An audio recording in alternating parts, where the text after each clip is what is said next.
we are now entering in the 5th week of Lent. And if we pay close attention to the Gospel readings this week, the conflict between the Jews and Jesus gets to the peak of intensity. Jesus will declare himself as the Son of God, and that will be the cause of his condemnation.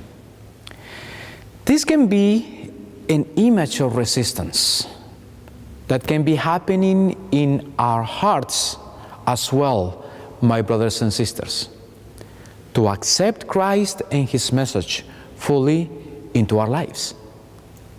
And that resistance can take us even to refuse recognizing the divinity of Christ.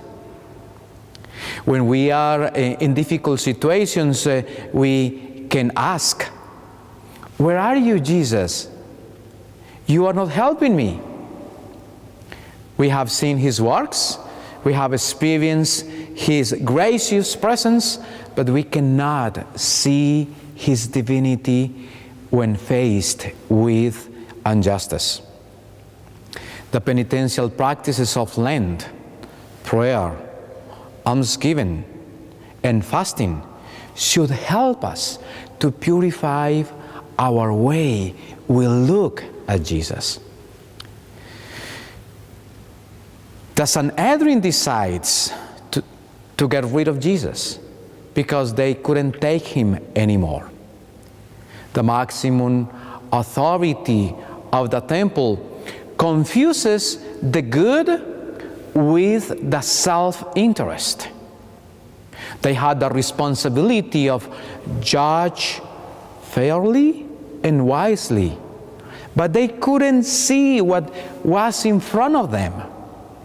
They seem concerned for the common good, but they really worried for their own interest and benefits. The temple and the nation will be destroyed. That's all that was in their minds. And we have here, again, an excellent standard of judgment in many circumstances of our lives. Because, like Jesus, we must fulfill God's will in everything, being truthful. There are not shortcuts for the happiness and the good doing evil.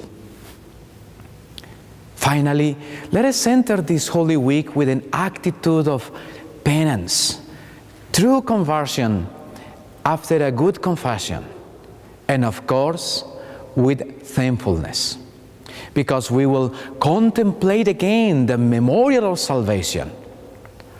The Greek word for memorial is sikaron, which means to relive the event into the present, offering us salvation once more. It is not just an exercise of the memory, bringing to the present events from the past. No. In other words, the one sacrifice of Christ offers salvation, redemption, and new life to you and me in the here and now.